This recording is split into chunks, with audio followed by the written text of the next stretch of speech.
95 lives lost in devastating Jigawa Tanker Explosion. 5 killed in latest Plateau attack. Cholera outbreak claims 16 in Niger State. Eastern DRC protesters condemn Rwanda rebel talks. Hello and welcome to Trust TV's news update. I am Chiamaka Mwafo.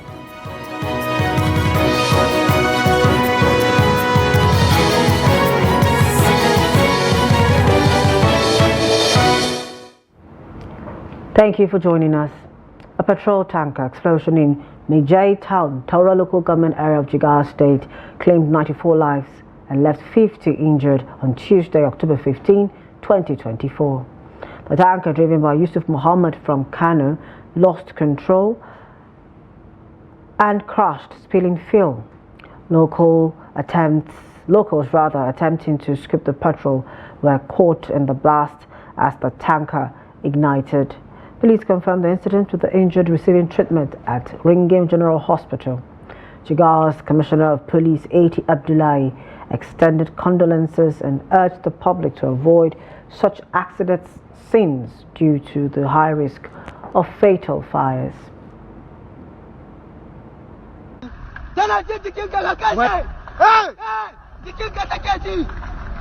Wallahi sai bombin da wancan tanka. Wallahi sai bombin. Mu je mu kashe wancan. Motar ne su kuma in yi bombin da matsala fa. Dan uwar ka sai ina injiniya jikina jikin mu wuta ce. Kai tsaya mu je mu samu wancan gai din inna lillahi.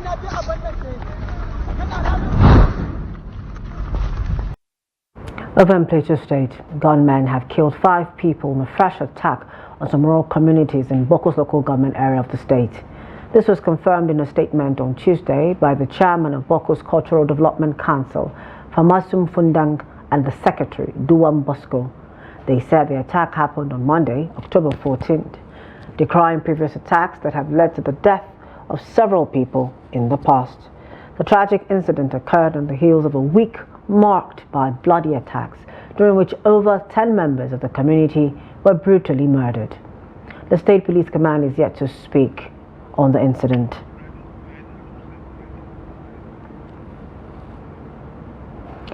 No fewer than 16 people have lost their lives following the outbreak of cholera in 5 local government areas of Paikoro, Buso, Kacha, Suleja, and Gurara of Niger State. Dozens of others have been hospitalized, raising concerns among residents of the affected local government areas. Niger State Commissioner for Primary Healthcare, Ibrahim Dangana, while confirming the outbreak, said the state have so far recorded 165 cases, out of which 16 of the victims died. Dangana said the state has strengthened its awareness and sensitization, tasking communities to maintain environmental hygiene in their respective communities.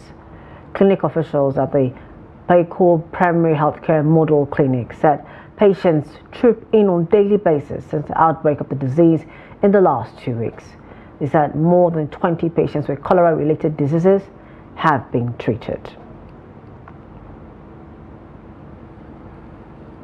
The Economic Union of Polytechnic, ASUP, has issued a 15-day ultimatum to the federal government for failing to meet the demands of the union as reached during the tripartite meeting between the union, Ministry of Education, and the National Board for Technical Education, NBTE. The chairman of the Kaduna Polytechnic chapter, Abubakar Abdullahi, stated this in Kaduna while briefing journalists. The chairman said failure to meet their demands, the union has planned to embark on peaceful protest, media campaigns, and possible shutdown of all polytechnic across the nation. According to the union, the slow progress in fulfilling the agreement by the federal government is their major concern. They demand that government show more concerns to the plight of academia in the country. Review and reversal of all decisions taken by the government, MBT, Governing Council, those that are inconsistent with the provisions of the Federal Polytechnic Act 2019 as amended. 2. The commencement without further delay of immediate release of the old scheme of service as official documents for the polytechnic sector and not the suspended document titled Scheme of Service for Polytechnic 2023. We go to Katsina State, where the command of the National Drug Law Enforcement Agency, NDLEA, says it has arrested a suspected cocaine trafficker while en route to Niger Republic. The newly deployed state commander, Muhammad Aminu Abubakar, disclosed this on Tuesday during his maiden interactive session with journalists in Katsina State. Aminu Abubakar disclosed that about 0.642 kilogram of substance suspected to be cocaine was intercepted from the suspect. The NDLEA commander, who assumed duty last Friday, said that the suspect was arrested on October 2 by the operatives of the command along Kano-Kankai Road. According to him, the matter is still under investigation and the suspect will be charged to court for prosecution immediately the investigation is over. The Nigerian police force has said it would ensure that the upcoming governorship election in Ondo State is void of impartiality. The Inspector General of Police, Kaide Egbetokun, assured on Tuesday at the Goodluck Ebele International Peacekeeping Hall Force Headquarters, Abuja, in a meeting convened with Assistant Inspector Generals and Commissioner of Police from all formations, zonal and state commands. The meeting was aimed at reflecting on accomplishments, delineating future strategies, and reinforcing the commitment of the force to maintaining law and order across the nation. A statement by the Force Public Relations Officer ASP Olumuyiwa Adejobi in Abuja said during the meeting, significant emphasis was placed on the upcoming governorship election in Ondo State scheduled for November 16, 2024. The ongoing investigative hearing on oil theft, pipeline vandalism and its environmental effects in oil-producing states has revealed differing perspectives from two companies, Aito and Nigeria Ajib, now Uando. The session, held by the House of Representatives Environment Committee, focused on numerous petitions from host communities concerning the negative impact of these companies' operations. Both companies acknowledged the need for legislative intervention to curb the environmental and economic sabotage caused by oil theft and vandalism. Here's the report. Uando, represented at the hearing by its team lead, Philip Akuduro, attributed most of oil spills to activities of host communities. He claimed that over 90% of theft and pipeline damage in areas like Burutu in southern Niger were committed by locals. They argued that illegal connections and damage to installations were the main causes of environmental pollution exacerbated by underwater currents. However, committee members led by Chairman Julius Pondi said the accusations by Uando against the host communities is baseless. This is a concern for us, just as it is for ITO.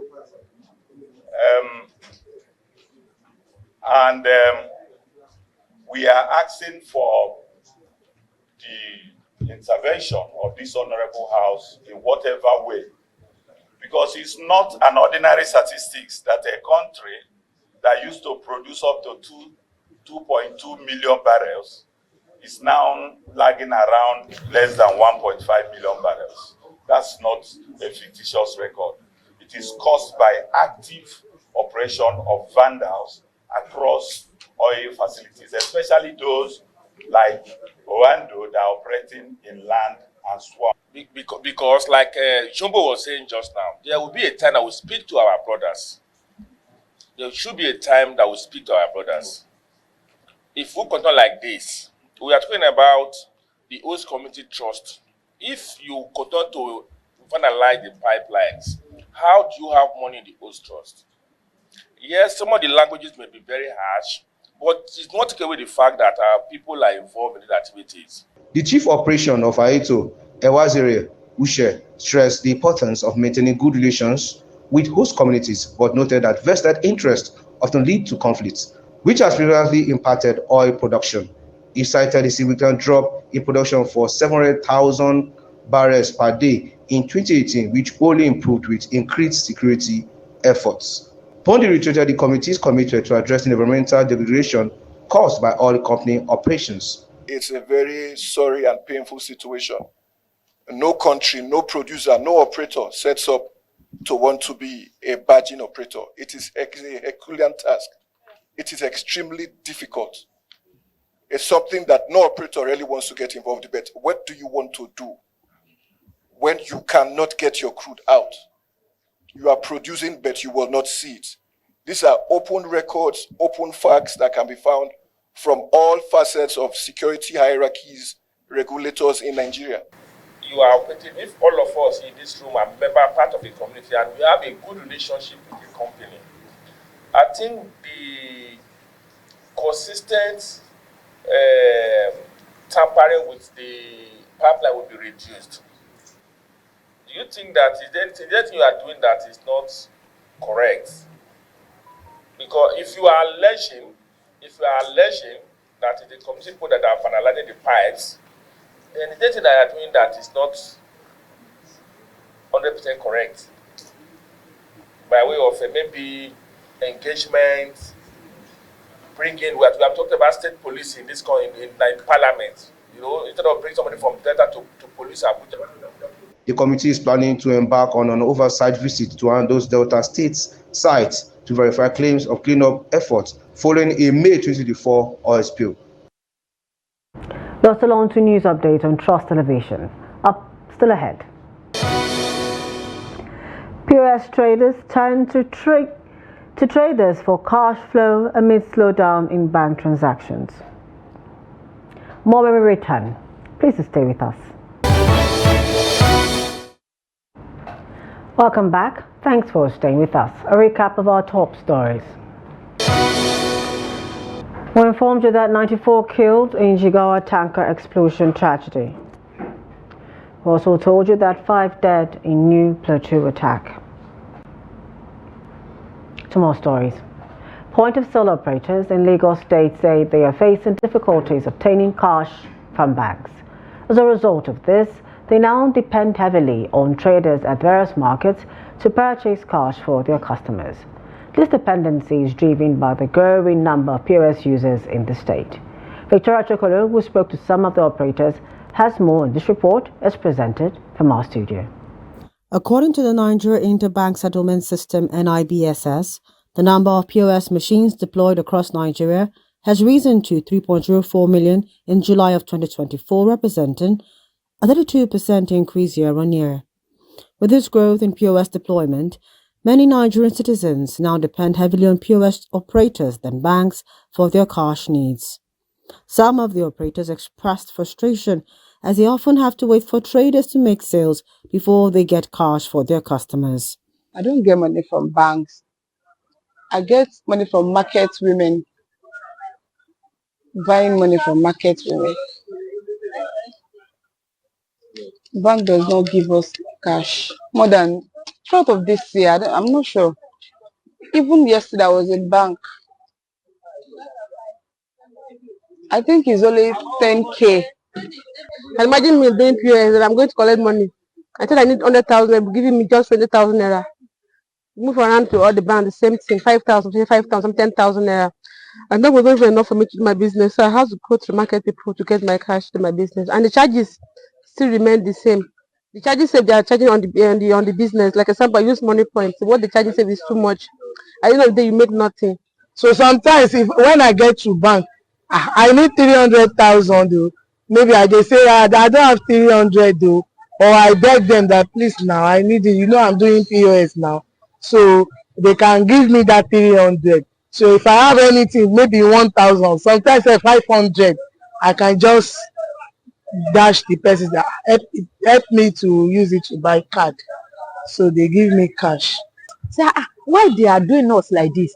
CBN is there. What are they doing? They're supposed to print the money for us. So it will use for citizens to do the business. Even since it's hard, if we had seen a good business do, everything will be easy for us to eat or to do whatever. It's easy. But now, no cash. The operators urged both the federal and state governments to address the naira scarcity in the state, as it is affecting businesses and individuals alike. The Central Bank of Nigeria Governor Yemi Cardoso says the Apex Bank has put in place plans and policies to address the spiraling inflation in the country while being mindful of global and domestic economic challenges as it affects the country. He stated this while making a presentation at a stakeholders meeting held by the House Committee on Banking Regulations on Tuesday. Regarding the foreign exchange market, the bank implemented various reforms, including a unification strategy which streamlined various exchange rate windows into a single model, adopting the willing buyer, willing seller approach to enhance FX liquidity and financial market stability.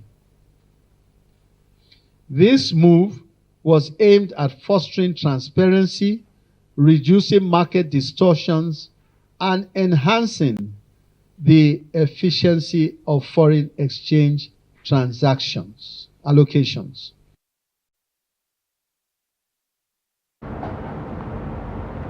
Just along to Trust TV's news update. More when we return. Please stay with us. Thanks for staying with us. On the foreign scene, hundreds of demonstrators from Butembo in eastern DRC took to the streets on Tuesday to show their support for the Congolese armed forces and to oppose any negotiations with the rebels. This anger erupted as the DRC and Rwanda continue negotiations in Luanda to try to resolve the conflict in the region. The demonstrators also denounced massacres carried out by the terrorist group ADF in North Kivu, massacres that have been ongoing since October of 2014. According to civil society, there have already been more than 17,000 deaths. Operations are underway in the area involving both the Congolese and Ugandan armies, but these efforts have yet to put an end to the violence. On Sunday, during a meeting with Ugandan officers, Congolese President Felix Tshisekedi gave clear instructions to strengthen military cooperation between the DRC and Uganda to eradicate insecurity in the region. On the sports scene, Ayimba head coach Yemi Olarewaju is wary of Niger Tornadoes' impressive away form in the Nigeria Premier Football League this season. Tornadoes have won twice on the road in the current campaign. Ayimba will welcome the Ikon Ala boys to Aba for a March Day 7 encounter on Wednesday. Ayimba currently occupy third position on the table with 13 points from 6 games. With that, we've come to the end of News Update at this time. For more of our news programs and documentaries, do want to follow us on our social media platforms and on our YouTube live stream. I am Chiamaka Nwafo. Thank you for joining us at this time.